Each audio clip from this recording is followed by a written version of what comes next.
बिस्मिल्लाहिर्रहमानिर्रहीम।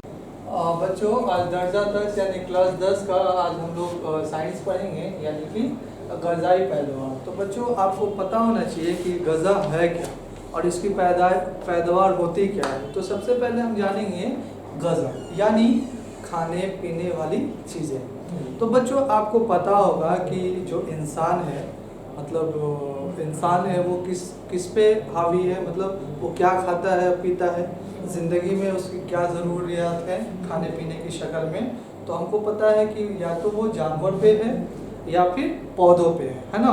तो जानवरों में कहने का मतलब है अलग अलग तरीके के जानवर होते हैं, जैसे शेर है, बाघ है, चीता है ना, गाय है, बैल है, भैंस है, उसके साथ कुत्ता है।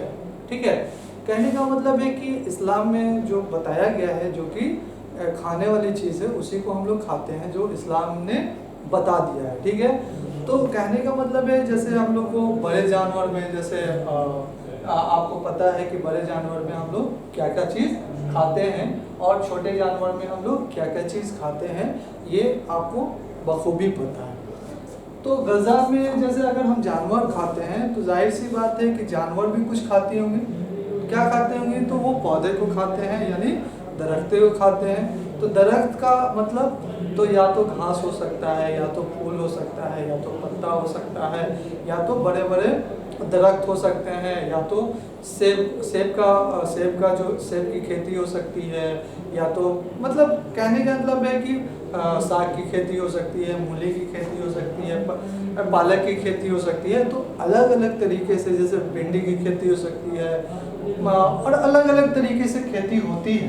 तो ग़ज़ाई पैदावार के लिए जाहिर सी बात है कि ग़ज़ा का पैदावार बहुत पहले तो लोगों को पता नहीं था। तो लोगों को क्या मालूम था? तो देखो, पहले के बारे में थोड़ा हम बता दें कि पहले के जो ज़माने के लोग थे, जब इंसानी ज़िंदगी बहुत मतलब पूरी तरह से आज के तरह आसान नहीं थी। जो लोग जंगल में रहते थे वो कच्चे गोश्त खाते थे। उनको ये नहीं पता था कि मतलब ये चीज़, मतलब किस चीज़ को हम खाएं, किस चीज़ को वो मतलब बड़े बड़े जानवर का शिकार करते थे, है ना। मतलब पके फूल वगैरह खाते थे, मतलब अलग अलग तरीके से वो अपनी ज़िंदगी को गुजारते थे। बारिश होती थी तो वो डर जाते थे।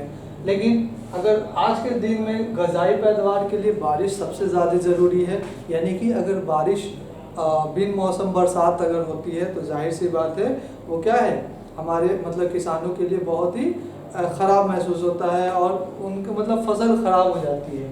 तो ग़ज़ाई पैदावार के लिए आपको पता होना चाहिए कि मतलब क्या बोल सकते हैं कि ईसा मसीह से लगभग 10,000 साल पहले, 10,000 साल कबल, तो इसके मतलब ग़ज़ा के बारे में लोग जानने पहचाने, उनको तवज्जो देने लगे कि भाई ग़ज़ा जो है हमारे लिए बहुत ही ज़रूरी है। तो जाहिर सी बात है, जब ग़ज़ा की पैदावार के लिए लोगों को मालूम है तो उसको बोने का तरीका होना चाहिए, उसको काटने का तरीका होना चाहिए, बीज कहाँ से आएगी उसका जानना ज़रूरी है, और उसका खेत जो जोतते हैं उसके लिए अलग अलग तरीके से मुख्तलिफ सामान की ज़रूरत है। तो इसके लिए इंसानों ने क्या किया? तो इसके लिए इंसानों ने अपने जहन का यूज़ किया, इस्तेमाल किया और अलग अलग मुख्तलिफ़ तरीक़ों से खेत जोतने वाली टूल्स को बनाया, यानी कि सामान को बनाया। जैसे आपको पता है कि पहले है ना लोग जो हैं खेती करते थे तो बैलगाड़ी से फिर लोग खेती करने लगे। फिर धीरे धीरे है ना, मतलब बहुत सारे लोगों को ये पता चल गया कि ज़िंदगी में ग़ज़ा का क्या अहमियत है। और आज के टाइम में भी बच्चों, आपको ग़ज़ा के बारे में बहुत कुछ जानने को मिलेगा कि अगर ग़ज़ा नहीं है तो जाहिर सी बात है कि कुछ भी मुमकिन नहीं है। तो बच्चों, पैदावार का मतलब क्या है कि पैदावार होने के लिए मिट्टी की ज़रूरत होनी चाहिए। तो मिट्टी कैसी होनी चाहिए? मिट्टी ठोस होनी चाहिए, मुलायम होनी चाहिए, उसमें नमी होनी चाहिए। कैसी होनी चाहिए? तो बच्चों, आपको पता होना चाहिए कि जो पैदावार होती है बहुत ही सख्त मिट्टी पे नहीं हो सकती है। कुछ मिट्टी ऐसी होती है जो कि बहुत ही ज़्यादा सख्त हो, तो उस पर वो आसानी से मतलब ग़ज़ा की पैदावार नहीं हो सकती है। तो उसके लिए क्या चाहिए कि उसके लिए देखते होंगे कि बच्चों कि है ना, किसान जो है हमेशा क्या करता है, ये खेत की क्या बोलते हैं उसको, जुताई करता है, खेत को जोतता है, ताकि उसकी जो मिट्टी है, यानी कि जो कहने का मतलब है जो फसल वाली जो मिट्टी है उसमें जो मिट्टी में नमी रह जाए। तो नमी रहने की वजह से जो मिट्टी होती है वो ख़राब नहीं होती है और अगले फसल के लिए वो तैयार होती है। इसलिए बच्चों पैदावार होने के लिए मिट्टी का भी अहम रोल है। अलग अलग फसल के लिए अलग अलग तरीके का मिट्टी का इस्तेमाल होता है और उसके बाद है ना उसका इस्तेमाल करते हैं, और अल्लाह ताला ने हम लोगों को इस दुनिया में अलग अलग तरीके का फसल पैदा करने के लिए इंसान को क्या बोलते हैं कि दिमाग दिया है, और हम लोग उसी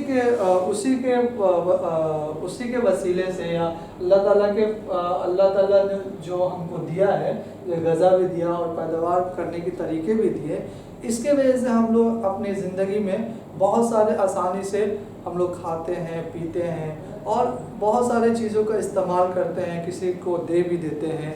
और दिन प दिन है ना, दिन प दिन देख रहे हैं बच्चों, साइंस का ज़माना है, दिन प दिन है ना फसल पैदा करने की जो तरीके हैं वो चेंज हो रहे हैं, और क्या टेक्नोलॉजी में बढ़ोतरी हो रही है। कैसे? तो पहले हम लोग बैलगाड़ी से करते थे, अब ट्रैक्टर का इस्तेमाल लोग करते हैं। ठीक है बच्चों, अलग अलग तरीके से मुख्तलिफ तरीके से इस्तेमाल किया जा रहा है, क्या करने के लिए, ग़िज़ाई पैदावार को बढ़ाने के लिए। तो बच्चों इसके बारे में आपको पता होना चाहिए कि ये है क्या, मतलब ग़िज़ा हमारे लिए कितनी अहमियत रखती है। ये जो भारत है वो ग़िज़ा पे ही बेस्ड है, मतलब ग़िज़ा पे, जैसे कि लोगों ने कहा है, बड़े जो स्कॉलर गुजरे हैं, कि हमारा जो भारत है वो मतलब किसानों का देश है, यानी कि यहाँ पे मतलब गाँवों का देश है, ऐसे बोल सकते हैं। क्यों? क्योंकि यहाँ पे आज के टाइम में थोड़ा परसेंटेज कम हो गया है, लेकिन एक टाइम हुआ करता था कि आज के लोग जो हैं 70% 75% जो लोग थे कि मतलब कहने का मतलब ग़िज़ाई पैदावार पे हावी थे, डिपेंडेंट है। ठीक है बच्चों, इसके बारे में और भी मुख्तलिफ चीज़ें हैं जो कि आगे के क्लास में हम बताएंगे। आज के क्लास में इतना ही हमको मालूम है कि आप आसानी से इस चीज़ को समझ गए होंगे। अगर नहीं समझे हैं तो कॉपी किताब जो किताब में लिखी हुई है उसको आप पढ़िए, इंशाल्लाह आपको बहुत सारी चीज़ें समझ में आएंगी। ठीक है बच्चों।